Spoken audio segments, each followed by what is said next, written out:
Welcome to What's on Your Bookshelf with your hosts, Denise Russo and Samantha Powell. Hi, everyone. Welcome back to another episode of What's on Your Bookshelf. This is a life and leadership podcast where we are living out loud the pages of the books that are on our shelves, or I guess the pages of the books that we've taken off of our shelves. My name's Denise Russo. I'm here with my friend and co-host, Sam Powell, and we are exploring 2024 Pursuing Happiness. And right now we're in the middle of the book called The How of Happiness. I'm so happy to be here with you today. Sam, how are you? I'm good. I'm happy to be here with you too. This is great. So I'm super excited everybody's here and listening to this. And you and I were talking about, our approach to this book and really how we've been talking about it. And funny, we're talking about the books on our shelf, but we don't really go through them page by page. You and I have gotten to this place where we're really just talking about what we're learning out of the books. And I love that, right? Because it gives people, like these extra ways to have this robust experience of like, you all should be reading this book. and listening helps kind of, solidify it. I get so much out of reading and then talking about it with you and thinking about, how this works in my life and how I'm bringing it into my consciousness and into my reality and into my actions. And I really hope that our listeners are doing the same thing, right? They're reading the book either along with us or after or before, and engaging in this conversation with us, but also with other people too. I keep talking about this book with people here and there as we're reading. I'm like, oh, did you know? Did you have any idea? I was talking to my stepsister-in-law a couple of weeks ago, and I was like, I'm reading this book about how to be more happy. And she was like, well, how do you do that? Tell me all about it. I'm like, girl, I got you. I got a podcast. You can listen to it. I was like, but here's the book. You should read it and then listen. This book actually goes along as well with a free class online about happiness. And so if you really want to go deeper, you can get this free class online. I actually took the class last year, which is what interested me in the book, which is what caused me to put the book on my shelf, which then caused me to say, Sam, let's take this book off the shelf and talk about it. I love being here together with you because it's like our own little private book club that we've just exposed to anybody to listen to. It totally is. Yeah. Yes, I love that. I love being part of book clubs. It's my favorite. My cousin and I used to do one that we called Reading Between the Wines. And we would all make a dish and do like a dinner and a bottle of wine and talk about like a book we were reading. It was one of my favorite things. We did it, I don't know, I think in like our mid-20s. It was great. I was like, man, we should bring that back. I was thinking about you the other day. Well, I talk to you almost every day, but so I was thinking about you when I wasn't talking to you because I was reading I don't read fiction books, and you're a big fan of fiction books, but we're recording these. If you didn't know, we record these in advance. So we're recording this right now during the holiday time. And so during the holiday time, I've had quite a bit of time for many reasons to have to actually sit down and be still. And I've got tons of Christmas books that are like feel-good Christmas books that every year I take out of a crate and I put up for decoration and then I don't read them. And so this year I was reading one, and I've been in this kick where I know I need to be walking on my treadmill. Well, I really need to walk outside, but I figured if I walk on the treadmill, I can walk and read at the same time without falling. Yeah. And so I was reading this book, which was sort of like a Hallmark Channel sort of a book about Christmas. And so the whole time I'm reading it, I'm like, oh man, Sam is going to love this book. Oh, I can't wait to tell her about this book. So if you are listening to these episodes, you've probably gotten the gist that this is a business podcast. We're talking about self-development, leadership development, how to live your personal and professional life in congruence. But this particular chapter is about nurturing your social relationships. And as I read this chapter, Sam, all I could think about is I can tell you, with the exception of remembering exactly what you were wearing, I remember exactly the day that I met you. We went to lunch together with our old manager and a friend of mine as well that was in town. We were visiting where you live. I remember the way that the lunch place looked. I remember exactly where you were sitting. You were sitting to my right. I remember having this conversation and thinking the whole time, I love this person that I just met, and I can't wait to get to know her. And I didn't know then that we would be able to not only work together, but be able to become friends and then leave work together and be able to build this life together, doing these great things like our retreats, doing this podcast, me watching you build your business, talking together about things we care about, like coaching, but even more care about, like our families. And so I'm just so grateful for you. And I think what I got out of this chapter more than anything is that the researcher in the books talks about how if you can begin today to cultivate your relationships, that you'll receive the gift of positive emotions. And Sam, for me, 2023 was a year where there was a lot of emotions and some of it wasn't so positive. And during those times, the things that were so beautiful as a gift to me was my time being spent with you. And I'm just so grateful for you. Oh, that's I love that. Yeah, it's funny. I was just talking about that with somebody I did coffee with this week, and I was saying that one of the biggest differentiators, I think, in the experience of when you and I both like exited the corporate scene this year and decided to try our thing, was having a relationship with someone who was going through the same thing, but was in a more of a positive mindset about it. About, well, here we are in this situation. What are we going to do? What are we going to do with it? And I think that I was just telling somebody, I was like, I think one of the biggest differentiators in like where I'm personally at now was the fact that you and I nurtured this relationship and we walked through this together. We called each other up and we're like, okay, I had imposter syndrome today. Okay, I had a freak out and I thought I should go, do something else with my life today. And we kind of talk through that and work through that. And it really created, and she talks about this in the book, of like this upward spiral, like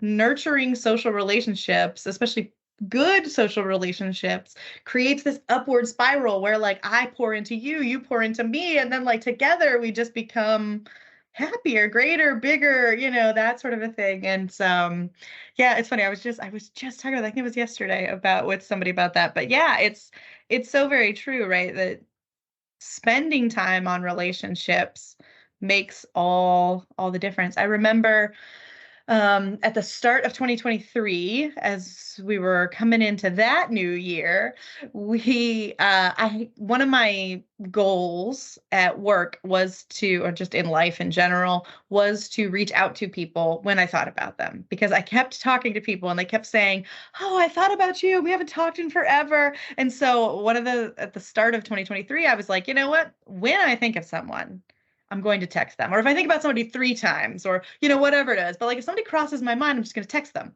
Hey, I was thinking about you. And that's it. Doesn't have to be anything more. Sometimes that turned into, oh my gosh, let's catch up and grab coffee. Let's do a video chat. Let's do a phone call. Oh my gosh, let's do dinner. So sometimes it turned into more, but it was just that tiny little act of nurturing relationships. And it changed the game as the year started for me in something totally different. And as I was talking to somebody at a women's event this week, I suggested that to her, because she was talking about how she's trying to grow her network and grow, her connection with people and things like that. And I said, one of the easy things I did was just reach out when you think about them. Don't let 6 months go by. And sometimes we do, that happens, right? I woke up today and I was like, whoa, 6 months. That's a lot of time has passed. I haven't talked to somebody, but just those little tiny outreaches, those little tiny connections really create this like spiral of energy, of positivity in your life. We talk about on this podcast living this out loud. So I wonder if we couldn't just do that right now. So if you are able to, in a moment, you can pause this recording. If you're not able to pause it, fine, you could do this after the recording. But I wonder if we could just for a moment think about who's the very first person right now that pops into your mind. Someone probably just popped into your mind that you haven't talked to in a while, or that you have a sense of love for, that you need to reach out to. I can think right now instantly of 2 people, and there's probably 200 people, but 2 faces just popped into my head. I'm going to write them down, because when we're done recording this, I'm going to send them a note. and I'm going to share with them just how much I care about them. And this chapter that we did last week was about acts of kindness. This chapter is about nurturing the social relationship. And so maybe for you listening, if you want to push pause and just jot that name down, or maybe even send that text and just say, you're on my mind, and maybe tell them why they're on your mind today. Because I actually did this recently with someone that I hadn't talked to in a while, didn't expect anything in return. And the person wrote back and said, you don't know how much it meant to me that you reached out to me today. It was a really hard day. And in fact, last week or week before, I was in the car with my kids, and this friend of ours from our past shows up on my phone. And so both the kids were in the car with me, and that's rare because they're both in college now. So we were just together because it was during a period of time when they were with me. And so I showed them the phone. I was like, "Oh my God, you're never going to believe who's on the phone right now." And both of the kids were like, "Why is she calling you? Answer the phone, answer the phone." And when I answered the phone, this wonderful, lovely person that I cared so much about, that had a space of time with me in my past, she said, I drove by your old house today, and so I had to call you to just tell you that you were on my mind. And it was such a beautiful phone call. At the end, she said, please, let's meet up together. She's a person who Olivia used to babysit her son before he was even in school. And so in my mind, I could picture this boy as a little boy. And she said, you're never going to believe my son is in 8th grade. And we were like, what? No way. And so what it said to me was that I didn't do a good job nurturing that friendship. And yet I think I shared this on an episode of the past, where a friend of mine, who's one of my best friends, said to me in college, people will come into your life for reasons and seasons. It's up to you to be able to embrace the reason and the season that you're in, and not worry about what's going to happen in the future, but just really relish the present. And so in the book, the author was talking about how social relationships are important for social support. So especially if you're having times of stress or distress or trauma, if you have someone that you can confide in, like you were sharing just now with your story, Sam, that we together experienced some really big highs and some really perceived significant lows that actually turned out to be really good valleys that we climbed out of. But when you are able to have an emotional connection with someone where you can listen and where you can reassure them and where you can help generate solutions, I think that's what you were sharing, which is you don't want to just dwell in the negative with someone that is in that valley, but where you can actually do what this book says, which is live a life of happiness, which includes being positive. And it talked about early in the book, I think we talked about it a couple episodes ago, that this isn't about, Skittles and rainbows and being like a cheerleader all the time, but it's about how do you find happiness despite your circumstances. And one way to do that is by nurturing your social relationships. Yeah, absolutely. Absolutely. And in here, she says that, like the magic number of like really good relationships is low. It's really low. It's the magic number is to have 3 friends or companions you can really count on. 3. Like most people can handle nurturing 3 relationships, right? Like the bar isn't that high of like, oh gosh, I've got to have 100 friends to be happy. No, you just have to have a few different people who really connect with you, really have that strong connection. And what I thought was really interesting about this is, at the beginning of the book, she had talked about hedonic adaptation, right? Like once we make a lot of money, once we acquire a lot of things, it becomes our new baseline. And so we need more and we want more, right? To like kind of get out of that. And so like that pursuing those things doesn't inevitably lead to happiness because you just need more and more and more. But relationships do not work that way. All of the studies show that that's not how relationships work, right? You only need 3. 3 solid, close relationships, and you can be very, very happy and very, very content. Most people know more than 3 people, right? Most people do have probably more than 3, but like when you think about it, right? Who are the people you could call at 2 a.m. if you got a flat tire somewhere or something happens, or, like, who are those people, right? And how do you nurture those relationships, right? It's the 80-20 Pareto rule. I think we talked about it last time, right? Of like, spend 80% of your energy when it comes to relationships on your 20% of your closest relationships. It will lead you to happiness. And she gives some great strategies in this one on how to invest in relationships. And she uses research by John Gottman, who, it's funny, he just started popping up on my TikTok feed. He like Really? started to do that. There's this viral thing going around about the bird test. And so the test it's a relationship quote unquote test, but it's if you're driving down the road with somebody you're like, could be it's a romantic relationship, like a marriage or a partner or something like that, but you can do it with really good friends too. And you go, oh my gosh, look at that bird. And if the person turns towards you and says, oh my gosh, what is it? Right? Like, they're interested in that random little thing that doesn't matter that you're interested in. Or if they're like, you're like, whatever, right? Like, you're dumb. That's dumb. I'm not looking at a stupid bird. That actually is a very strong predictor of if this relationship will work long term. It's does your partner, does your person, does your friend turn to you in your interests, or do they dismiss you like right away? And so it's his research that does that. So he just started popping on my TikTok because of that. So when I read this and I saw this, I was like, oh, there he is again. There he is again. This is what is that called? It's called a Baader-Meinhof syndrome. It's like if you all of a sudden bought a red car, like say a red Jeep. Yeah. And then suddenly you start seeing red Jeeps. And Everywhere, it maybe yeah. isn't that the red Jeeps weren't always there, but your conscious mind Right. sees it now. Because as soon as you started telling that story, I haven't seen that TikTok, but that story is very similar to what she says in the book about your loving relationships. And by the way, if this is one of your top 4 on your personal assessment, please read this chapter, because it goes into detail about self-awareness and others' awareness. So in other words, if your partner isn't doing those things, maybe it's time to take a second look at that. And she also said that another strategy, we talked about this off mic, which is, this is all super common sense, isn't it? We just don't commonly apply it, I guess. And so she said, make time. Well, duh, of course you should make time with the people that you love the most.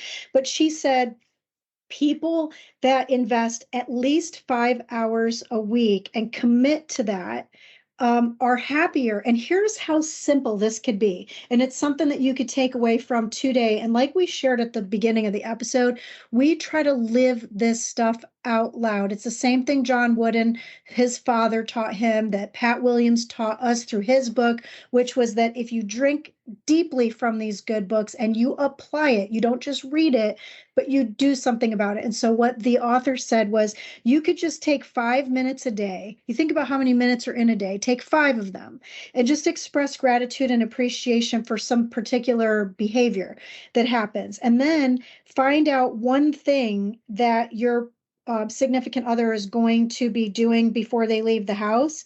Like that day, like ask them, hey, what are you doing today at work? Or what's something important that you have on your agenda for today? And then when they come home, have a little mini reunion about that and a conversation. How often is it that you maybe have a stressful day?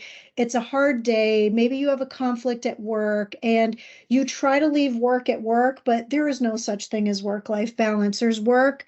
It's a part of your life, and often it bleeds into the two. And especially for us, we work in our homes. And so this was talking about making the time, but also secondly, to truly listen. Because it's one thing to make the time for it, but to really dig in and listen to what the person's saying, or maybe not saying. One of the things that she said in that part was like, make time was the first thing. She said, if you're going to nurture a relationship, you got to spend time on it. But it was real time, right? It is, you need to have phone free time, technology free time with somebody. And like, that's what I think about. Like one of my favorite things to do in this space is to like go out to dinner with people, right? Like sit down with my friends, like nobody's got their phone out when we're sitting there talking, catching up, right? It will pull it out to like show like, oh my gosh, look at this thing, right? But it's part of the conversation. It's not, oh, I'm sitting here scrolling, you're sitting here scrolling. And I think about that, like, and sometimes in our closest relationships, especially with our family, right? Where it's like, oh my gosh, long day, sitting here. There's been plenty of meals where I'm sitting there with my husband and my son, and we're all on a device. I'm reading, somebody's doing something else, or like whatever.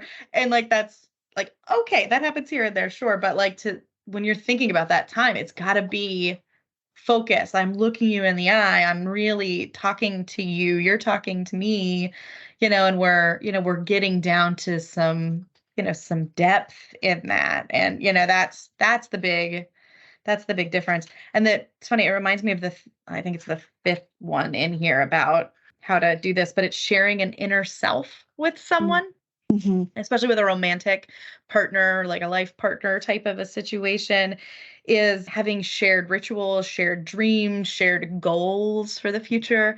I was just on LinkedIn yesterday, and one of the people that I follow who's local to where I live, he's actually part of the Maxwell team. So I found him. On the Maxwell team page, and I was looking for people in the city name that I was in. So I connected with him like a couple of months ago, but he was talking about how he and his wife sat down for their 2024 family meeting. They went to coffee together and they sat down and they talked about, what are we trying to accomplish this year? What are our big three goals? What are let's review our family values. Let's review, that kind of stuff. And I was like, what a wonderful example of spending time together, nurturing the relationship while you create this shared inner life together. Like, they really hit, like, it was a perfect example of stuff that I had just read in this book. And I was like, oh, look at them. They're doing it. Good job. Like, there it is.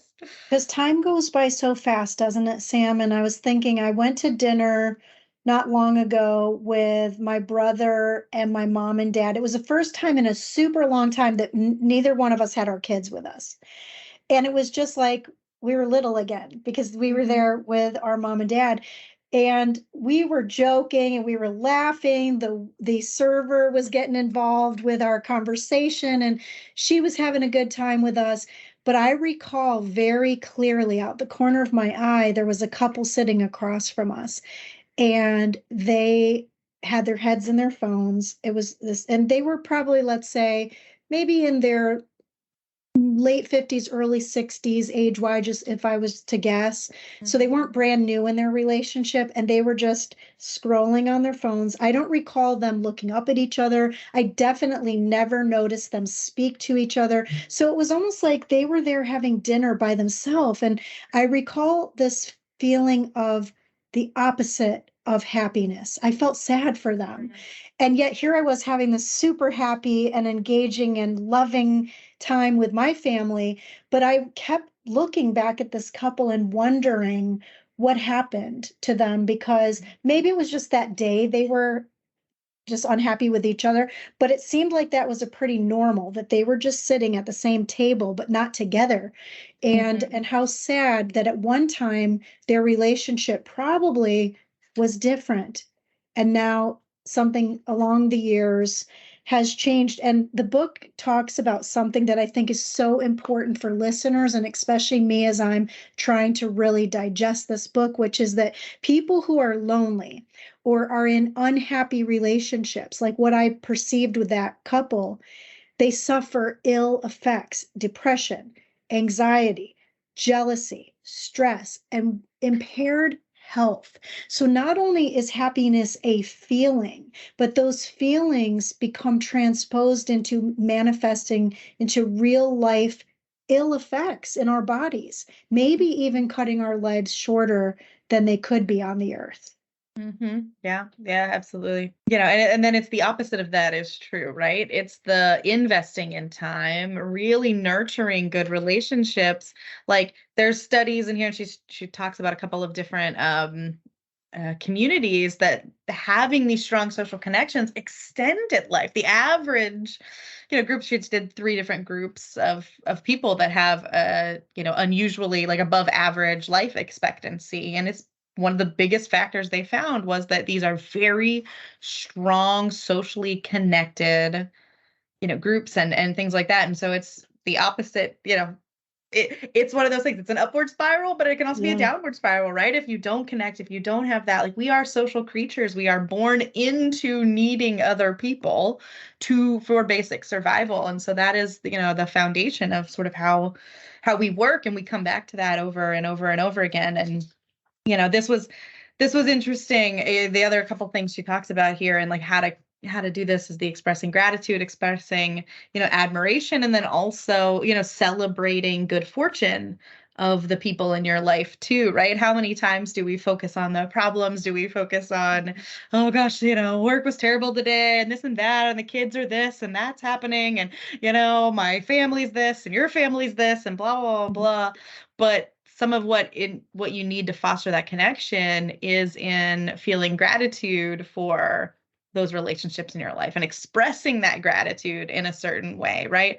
And celebrating in the successes of what other people, need and want in their lives. And, that's part of the key too, is not only spending the time, not only, cultivating this relationship that's got this kind of inner, shared inner self about the, the future and what you want and things like that, but also like fostering the appreciation for each other and for the greatness that each other has. Like, those are easy things to do, but you have to be purposeful and take some time for them. This chapter, Sam talks a lot about how to foster positive personal relationships with your most significant other. What I took away from the chapter as well, though, is that this is very applicable to your professional relationships, mainly on what you just said. It's about self-awareness. And so I would say, as we wrap up this episode today, one of the things that struck me at the end of the chapter on this capitalizing on good fortune was that the author said to take delight in others' successes. And so if you ever notice online, let's take LinkedIn if we're talking to a professional audience. If you notice on LinkedIn that someone is celebrating something, maybe they just got a new job, or maybe they had a success at work that they're sharing, maybe they wrote an article or a book or a movie or a song or whatever it is that they did, that they've completed something of significance. Take a temperature check on yourself. Do you feel jealous? Do you ignore the post and just pass it by? Do you criticize their good fortune to others by gossiping? Do you maybe just put a like on their post because you kind of just want to see who else is going to be out there and posting on that? Or is it that you feel threatened, intimidated, envious? Those are things the book talks about, and those are real things that happen to some people. But this book is about pursuing happiness. So take the reverse. The reverse says, if you appreciate and validate the good news of this person that you supposedly do care about, because that's why you're linked to them. Otherwise, let me encourage you to unlink yourself. If you really don't want to validate and appreciate and celebrate what that person is going through in their life, or also empathetically be there for them when they're going through something challenging, that these things, if you celebrate them, the book says it will not only please that person if you celebrate them, but it will do something to uplift your own conscious happiness within your own self as well. And helping someone else realize their dreams will put even more value into your relationship with them. So that's, for me, I think what I took out of this is take the time. If somebody is celebrating something, take the short amount of time to congratulate them. But don't just use those canned little things that say congratulations and it's not really from your heart. It's easy to do that. Building and nurturing a social relationship isn't always easy, but it's worth it. Yeah, absolutely. Absolutely. I love that. Anything else, Sam, you'd like to share before we close up for today? This is one of my favorite ones. I just think that it's one of the ones that really can make a huge difference. I love that upward spiral thought process of, right? I pour into you, you pour into me, I pour into you, you pour into me, and then together we're both full, right? All of the time. And I just love that concept. So I encourage people to go out and fill each other's cups up, nurture those relationships, and you will find happiness on the other side of that effort.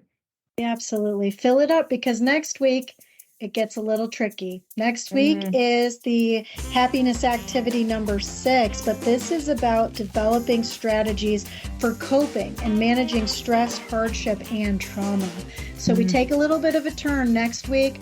I encourage you, get a copy of the book, dive deep into it. Scott is sharing lots of free resources. So let's see what we go through next week when we're talking about something that's a little bit more challenging. We hope you got value from being with us today. Sam, I always get value being with you myself. Absolutely.